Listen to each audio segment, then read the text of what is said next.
இன்னைக்கு குக்கிங்கில் என்ன பார்க்க போகிறோன்னா குடமிளகா காளான் வச்சு ஒரு கிரேவி. இது சப்பாத்தி, பூரி, இட்லி, தோசை எல்லாத்துக்குமே சேர்த்து நம்ம சாப்பிட்லாம். வாங்க எப்படி செய்கிறதுன்னு பார்க்கலாம். கிரேவிக்கு கொஞ்சம் நம்ம முதல்ல வெங்காயம் தக்காளி எல்லாம் அரைச்சி வச்சுக்கலாம்.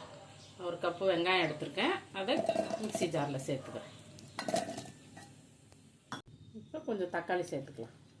ஒரு 3 தக்காளி, பெரிய தக்காளி எடுத்து நறுக்கி வச்சுருக்கேன், அதை நம்ம இதில் சேர்த்துக்கலாம். அது கூடவே கொஞ்சமாக சும்மா கொஞ்சோண்டு புதினா, கொஞ்சம் கொத்தமல்லி, இதையும் நம்ம இது கூட சேர்த்துக்கலாம்.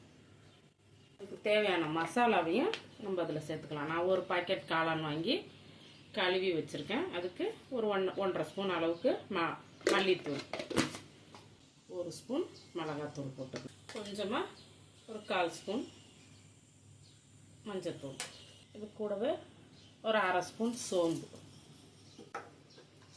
ஒரு சின்ன துண்டு பட்டை, ஒரு 2-3 லவங்கம், ஒரு 2 ஏலக்காய், ஒரு 4-5 முந்திரி எடுத்து ஊற வச்சுருக்கேன். அதை இது கூட நம்ம சேர்த்துக்கலாம். முந்திரி வேணாங்கிறவங்க தேங்காய் கூட சும்மா கொஞ்சமாக சேர்த்துக்கலாம். தேங்காய், இந்த முந்திரி ஊற வச்ச தண்ணியை இதில் ஊற்றிக்கலாம். நம்ம ஊற்றி இதை ஒரு பேஸ்ட் மாதிரி அரைச்சிக்கலாம். நம்ம ஸ்டவ் பற்ற வச்சு நம்ம இந்த காளானை சும்மா ஒரு வதக்கி எடுத்துக்கலாம்.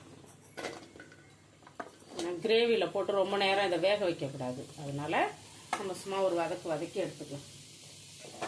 எண்ணெய் எல்லாம் தேவையில்லை, சும்மாவே வதக்கணும். காளான் வதங்குற அந்த வாசனை வரும், அப்போ நம்ம இதை எடுத்து நம்ம பிளேட்டில் மாற்றிக்கலாம். அதே கடாயில் நம்ம எண்ணெய் சேர்த்துக்குவோம். கொஞ்சமாக சோம்பு தாளிச்சிக்கலாம், கொஞ்சமாக கருவேப்பிலை, கூடவே கொஞ்சமாக வெங்காயம் நல்லா வதங்கும். இஞ்சி பூண்டு பேஸ்ட்டு 1 ஸ்பூன் அளவு சேர்த்துக்கலாம். கொஞ்சம் கொத்தமல்லி, கொஞ்சமாக புதினா, ரெண்டும் ஒரு வதங்க. நம்ம அரைச்சி வச்ச மசாலாவை இது கூட நம்ம சேர்த்துக்கலாம். நம்ம எல்லாமே போட்டு இதில் அரைச்சிட்டோம், மிளகாத்தூள், மல்லித்தூள்லாம், அதனால எதுவும் சேர்க்க வேணாம், உப்பு மட்டும்தான் சேர்க்கணும். தண்ணி நம்ம இந்த மிக்சி ஜாரை கழுவி ஊற்றுறது தான் தண்ணி, வேறு தண்ணி சேர்க்க வேண்டாம். இதுக்கு தேவையான உப்பு சேர்த்துக்கும். உப்பு சேர்த்து கொஞ்சம் நல்லா கொதிக்கட்டும், எண்ணெய் பிரிஞ்சு வரட்டும்.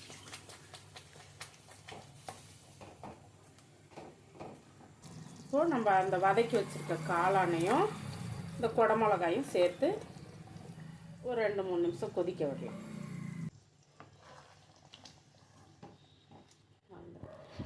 குடமிளகாயும் இந்த காளானும் ஒன்றா சேர்த்துக்கலாம். அப்போ தான் நம்மளுக்கு குடமிளகா அந்த திட்டமாக வெந்து கரெக்டாக நம்மளுக்கு வரும். இதுவும் அதுவும் ஒன்றா சேர்ந்து வேகையில், இல்லைன்னா குடமிளகா ரொம்ப வெந்துடும் ஃபஸ்ட்டே போட்டா. இதை இப்போ மூடி போட்டு நம்ம மூடி வைக்கலாம். நம்மளோட குடமிளகா காளான் கிரேவி ரெடி ஆயிடுச்சு. இது கூட நம்ம கொஞ்சமாக கஸ்தூரி மேத்தி, இந்த வெந்தய இலைன்னு சொல்லுவோம்ல, அதை கொஞ்சமாக இதில் நம்ம தூவிக்கலாம். நல்லாயிருக்கும், சாப்பிட டேஸ்ட்டாக இருக்கும். அதனால அதை கொஞ்சோண்டு நம்ம தூவிக்கலாம். குக்கிங்கில் உங்களுக்கு காளான் குடமிளகா கிரேவி ரெடி ஆயிடுச்சு. நீங்களும் உங்கள் வீட்டில் செஞ்சு சாப்பிட்டு பார்த்துட்டு எப்படி இருக்குங்கிறத எனக்கு கமெண்ட்டில் சொல்லுங்கள். லைக் பண்ணுங்கள், ஷேர் பண்ணுங்கள். எல்லாத்துக்கும் மேலே சேனலை சப்ஸ்கிரைப் பண்ணி சப்போர்ட் பண்ணுங்கள். நன்றி.